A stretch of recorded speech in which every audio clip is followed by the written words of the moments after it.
Let me indeed introduce my guest. His name is Pastor, do you say Pastor Mr. T?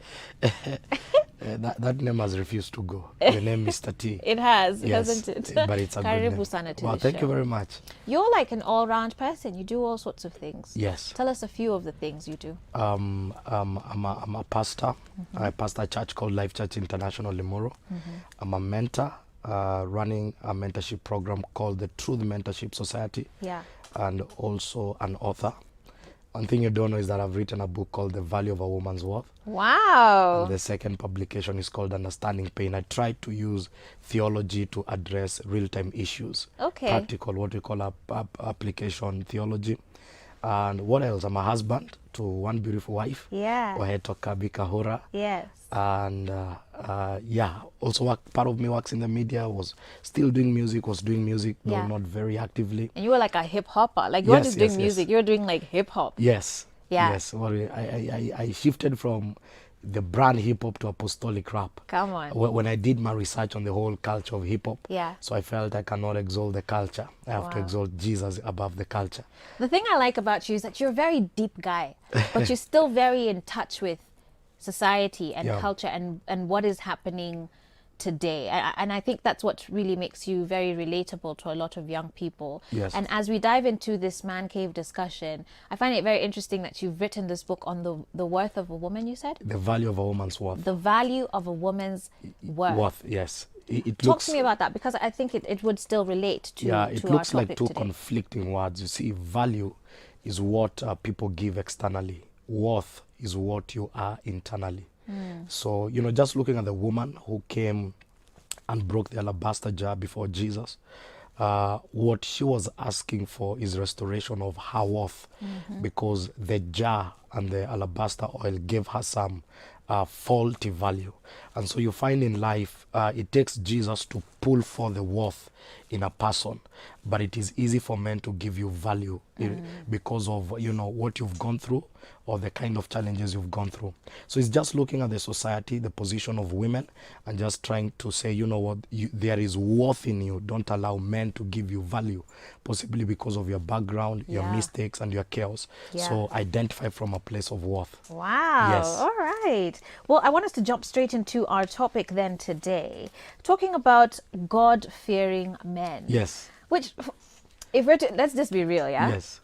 A lot of ladies feel like those two are like there's this conflict, like there's a huge this wall, you know, between those two, God-fearing and then men today. Yes. Is that true in your case? Let me first of all begin by putting it into four different types of men.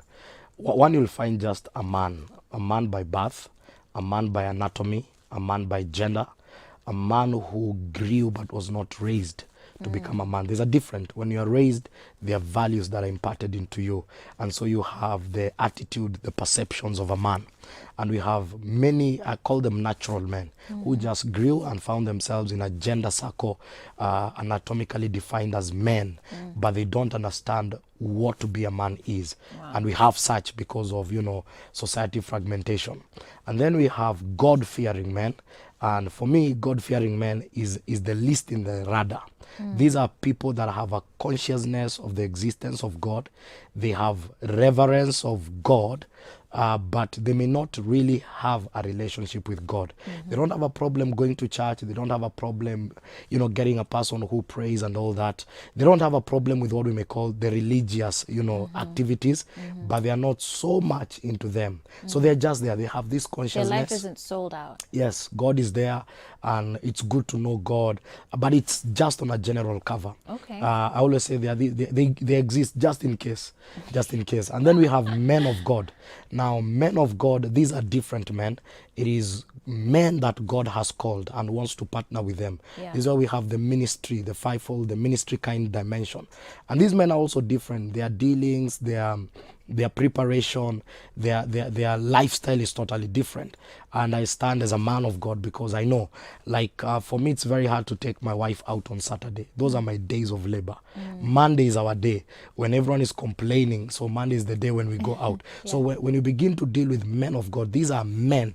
They are 100% men with weaknesses, with flaws in life, but God calls them, anoints them, and begins a journey with them to execute a few mandates on earth. Okay. But now we also have men in God. Now, generally, when we talk about God-fearing men, the assumption is that they're men men in in God. God. Now, men in God are people that have a personal relationship with God. They understand the disciplines of fellowship. And out of that, they begin to rub the principles of expression and the principles of who a man should be.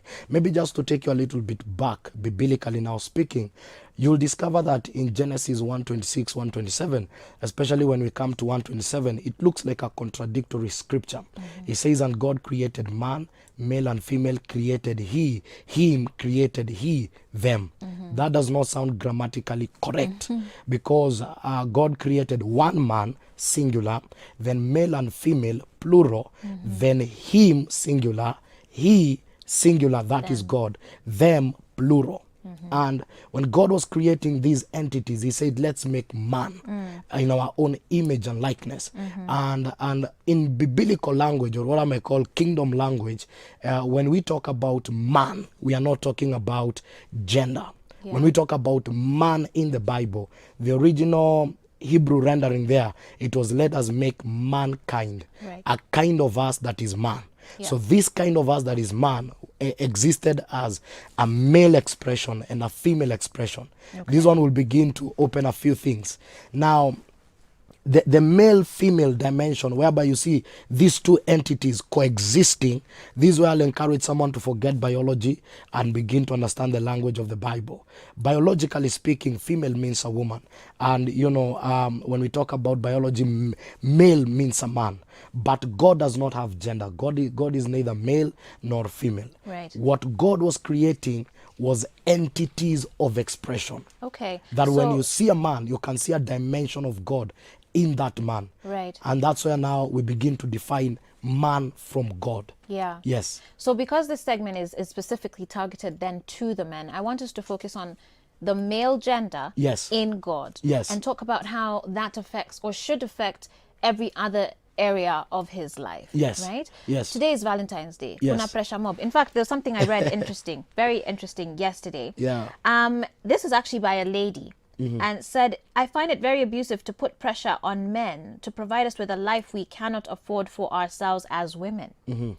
As much as women are not rehabilitation centers for badly raised men, men are not poverty eradication plans for lazy women.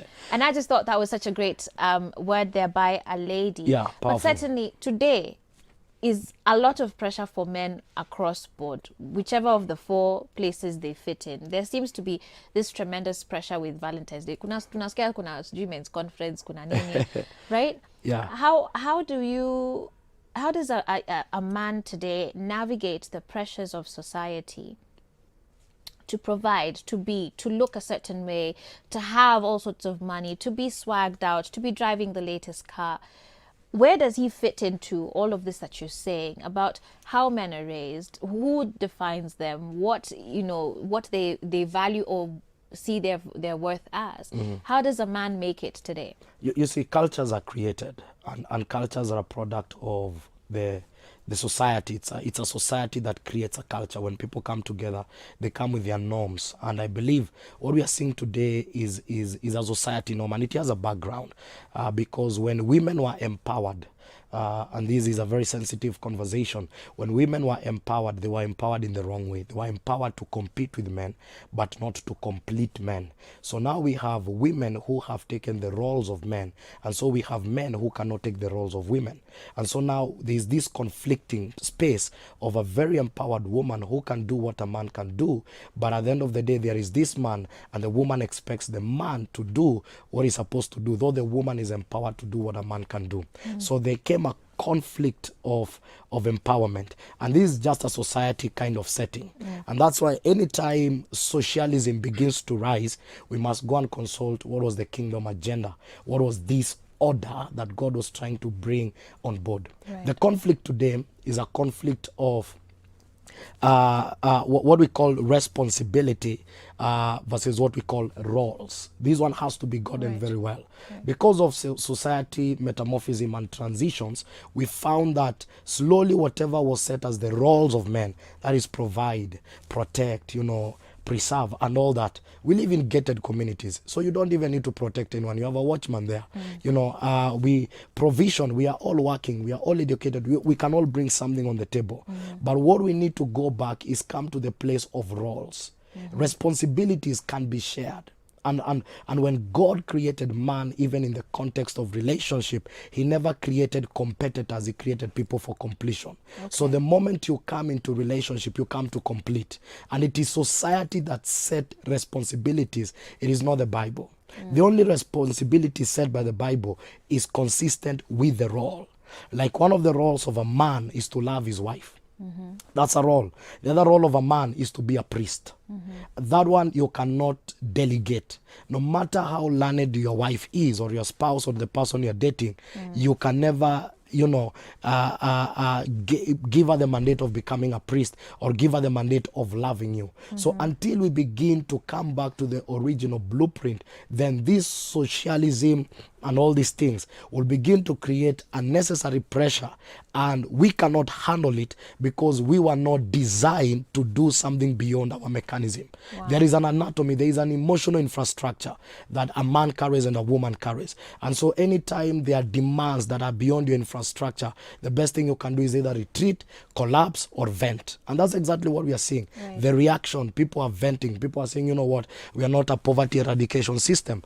And we also have to come to the place of asking, who's feeding these ideologies to the women? Because it is in African context majority where we see men being elevated as poverty eradication policy. And it's because we're in a third world country. Economically, we are struggling. And so people have seen marriage as a way out of their poverty, but they've not understood the context of marriage and relationship and the positions. And so when you go with the wrong attitude, automatically this thing will collapse.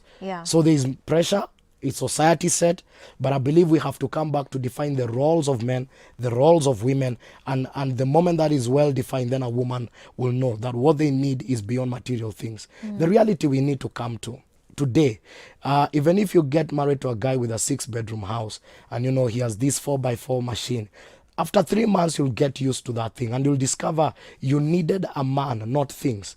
And there are people who are languishing in solitude because they got married or they got engaged to things, not the person. And now they're realizing, I needed a man, I needed a husband, I didn't need these things, because these things can never fill the void that is in a woman or is in a person. Absolutely.